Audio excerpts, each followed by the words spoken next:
Okay, so welcome guys. This is going to be a reading for Sagittarius. Good old Saggies, gotta love them. I suppose you either love them or you hate them. Starting off, we have the Hermit, which is very much looking at,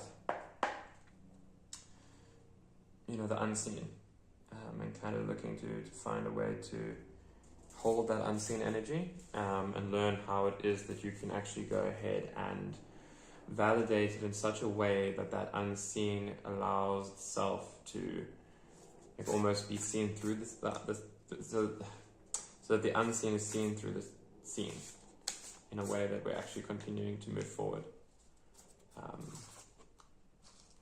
Coming out really quick, we have the Hierophant and Ituba. So Umzi and Ituba. Wheel of Fortune and the Hierophant. So the Wheel of Fortune is to say, the cycles we're going through are natural and they're normal. It can sometimes feel like there's a lot of disasters happening, but at this point in time, it's actually just the natural falling away of what's served so that what can actually serve can come in. Because sometimes a seed that we've planted can actually be forgotten until it is that it starts to sprout.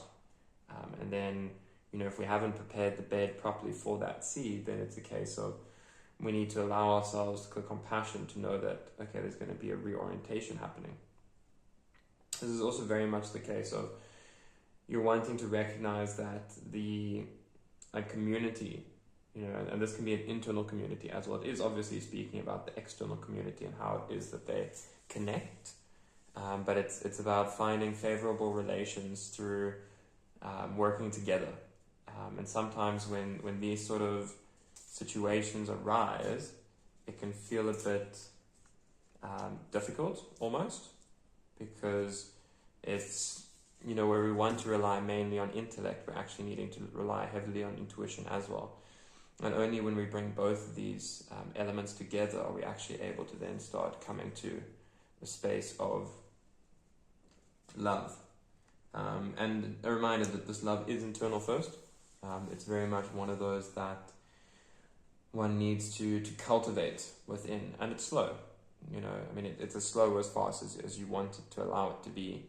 But I know that in my journey, it can sometimes be a little difficult to kind of meet in the middle of where it is that I am compared to where I want to be. And that's okay.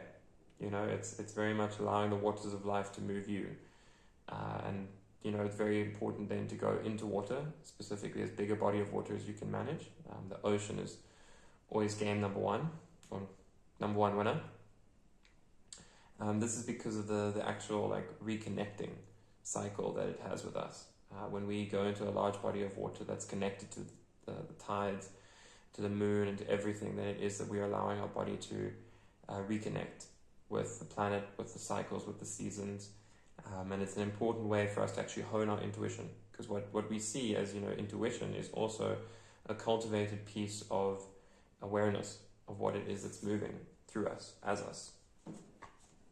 And the strongest warrior still in some way needs to tap into what it is that they're wanting to bring. And it can be a very, opportune time for something like war. I say that because it's not a war that you're fighting with everyone else.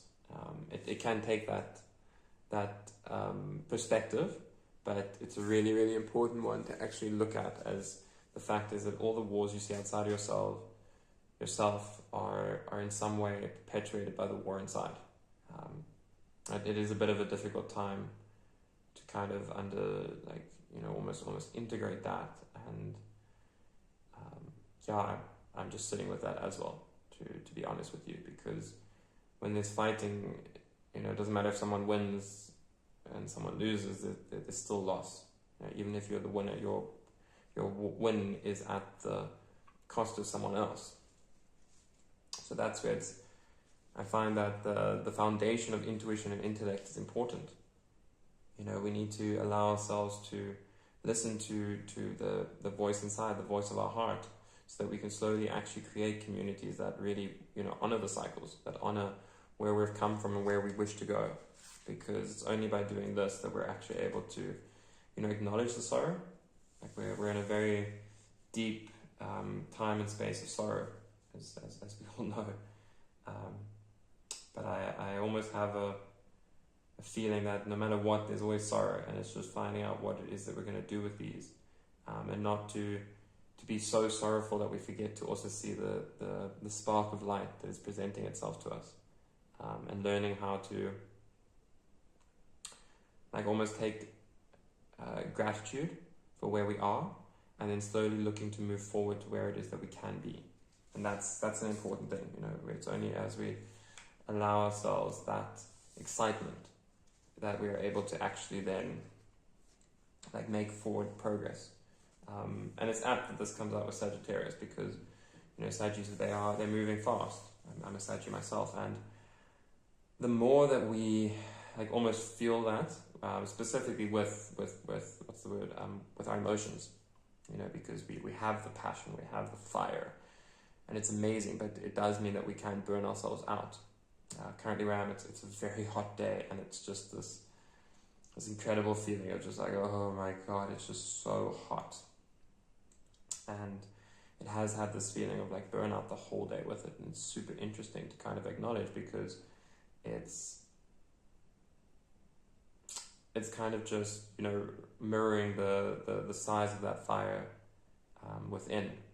And that's not to say that people that aren't fire signs aren't going to be really hot and like burned out on the day as well, of course. But it's more just making a parallel that sometimes what's missing is giving ourselves compassion and gentleness, and looking to, you know, kind of create a slow path to allow ourselves to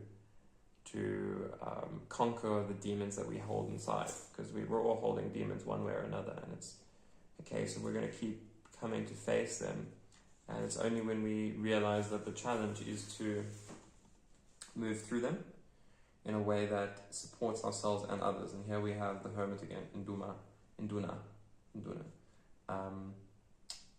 This card's been coming up a good amount, and it's saying, it's got a 3-part like request or bit of homework with it, which is to what unfinished business do you have? What unfinished business needs attention?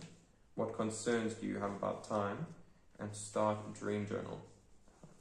And these 3 things are just kind of prompts to kind of get you to look and take assessment of your life, and start to realize that we can look outside for guidance everywhere we go, but it's not going to be our guidance. Our guidance comes in the ways that it's much softer, and it's always there, and it's in a space of strength.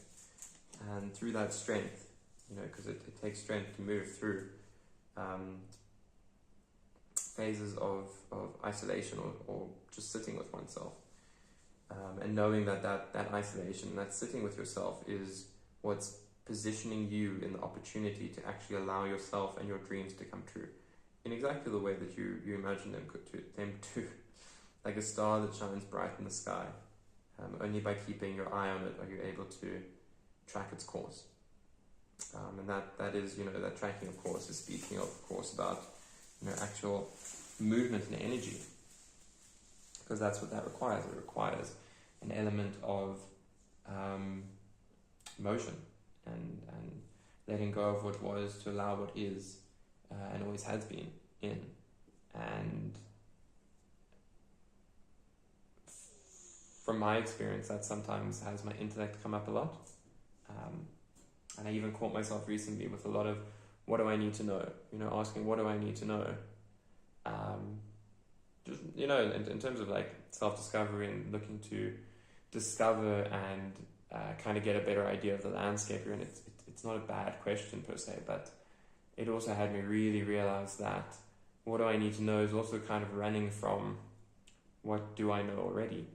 You know, like what's already come to me, and how can I now trust that all the more, as opposed to consistently like looking for what's the next piece, what's the next penny to drop, and instead having faith, you know, because it's a word that in short speaks about the fact that even if there's all this loss and excitement all mixed together, and sometimes even more loss than excitement, the strength that we build through that uncertainty grows us in a way that we're able to hold more love for ourselves first.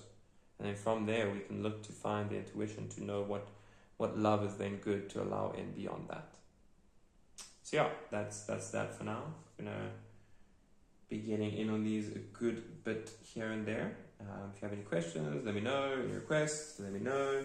Kind of just seeing how this will all take unfolding. So yeah, cheers guys, see you soon.